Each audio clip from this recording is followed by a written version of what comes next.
première impression, la fameuse première impression.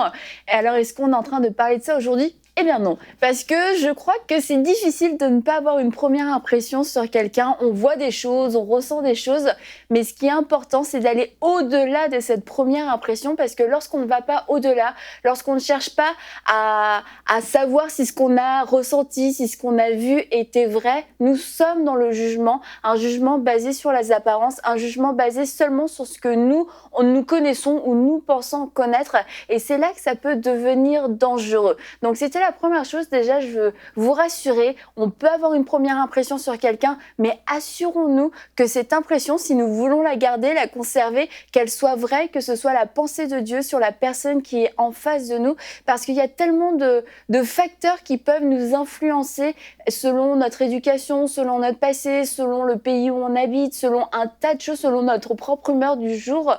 On peut vraiment avoir une première impression qui est biaisée et influencée par nous-mêmes.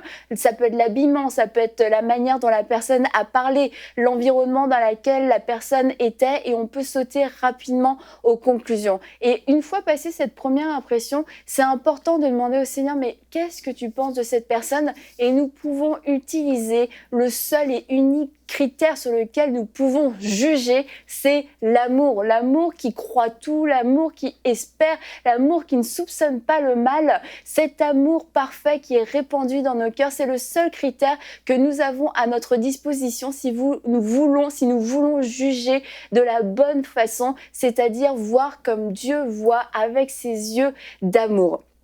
Et lorsque on ne fait pas ça, on peut vraiment passer à côté de grandes rencontres. On peut passer à côté de personnes exceptionnelles.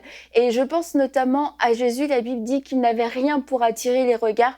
Et si aujourd'hui Jésus était parmi nous et que nous le regardions avec un jugement, « Ah, cette personne n'a rien à m'apporter. Cette personne n'a pas l'air si exceptionnelle que ça. Cette personne n'a pas un super style. Cette personne ne parle pas comme moi j'aime qu'on me parle. Ça me rejoint pas. Ça me touche pas. » Nous sommes en train de juger, nous sommes en train de passer à côté, nous serions en train de passer à côté du Sauveur, à côté du Seigneur lui-même. Et je crois que beaucoup de gens à l'époque sont passés à côté de lui parce qu'ils n'ont pas été au-delà de leur première impression. Ils n'ont pas été au-delà de leur premier avis et ils sont restés dans le jugement. Le jugement est une prison pour nous qui va nous éloigner de personnes de qualité et qui va peut-être nous attirer vers des personnes qui nous ont frappé notre regard mais qui n'avaient rien finalement à nous apporter. Donc prenons le temps de demander au Seigneur à chaque fois quelle est ta pensée sur cette personne. Viens éclairer ma pensée parce que je ne veux pas juger les gens selon ma propre intelligence, ma propre sagesse. Je veux les voir comme toi tu les vois.